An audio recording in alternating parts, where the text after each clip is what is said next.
এই পুরস্কার তো মুস্তাফিজকে দেওয়া উচিত। ম্যাচ সেরার পুরস্কার নিতে গিয়ে ম্যাচ শেষে মুস্তাফিজকে নিয়ে কি বলেছিলেন মাহমুদুল্লাহ রিয়াদ, চলুন বিস্তারিত জেনে নেই।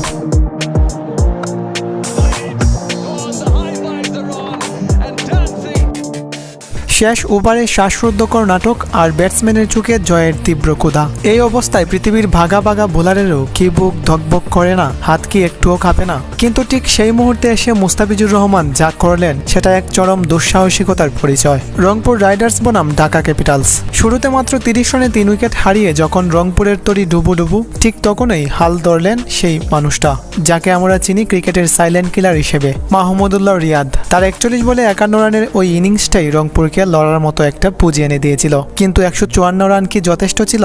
ঢাকার ব্যাটিং লাইন আপ যখন তাড়া করছিল তখন মনে হচ্ছিল জয়টা কেবল সময়ের ব্যাপার। রহমানুল্লাহ গুরবাজের ব্যাটে যখন বাউন্ডারির ফুলজড়ি, রংপুরের ঢাকা উঠে তখন দুশ্চিন্তার বাজ। এরপর মোহাম্মদ মিঠুন যখন 56 রানের ইনিংস খেলে ম্যাচটাকে প্রায় পকেটে পুরে নিয়েছিলেন তখন রংপুরের সমর্থকদের চোখে কেবল হাহাকার। খেলার চাকা এক এক সময় এক এক দিকে ঘুরছিল। কখনো মনে হচ্ছিল ঢাকা হাসবে শেষ হাসি, কখনো বা রংপুরের বোলাররা টেনে ধরছিলেন লাগাম। কিন্তু আসল নাটকটা তখনও বাকি ছিল। শেষ ওভারে যখন ঢাকার দরকার খুব সামান্য কিছু রান, ঠিক তখন বোলিং মার্কে এসে দাঁড়ালেন একজন মুস্তাফিজুর রহমান দা ফিজ।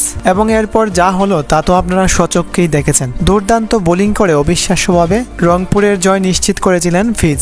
ম্যাচ শেষে যখন মাহমুদুল্লাহ রিয়াদের হাতে ম্যাচ সেরার পুরস্কার, তিনি হাসলেন, কিন্তু সেই হাসিতে নিজের কৃতিত্বের চেয়ে বেশি ছিল সতীর্থের প্রতি ভরসা। রিয়াদ শান্ত গলায় বললেন, ক্রিকেট কতটা অনিশ্চিত তা আজ আবারও প্রমাণিত হলো। ফিজ যেভাবে স্নায়ু ধরে রেখেছিল সেটা অবিশ্বাস্য। ভাবুন তো, পুরো মাঠ যখন উত্তেজনায় কাঁপছে, ফিজ তখন ব্যাটসম্যানের পা লক্ষ্য করে ছুড়ছেন বিষাক্ত সব ইয়র্কার আর মায়াবী খাটার। কন্ডিশনটাকে ব্যবহার করলেন নিখুঁত শিল্পীর মতো।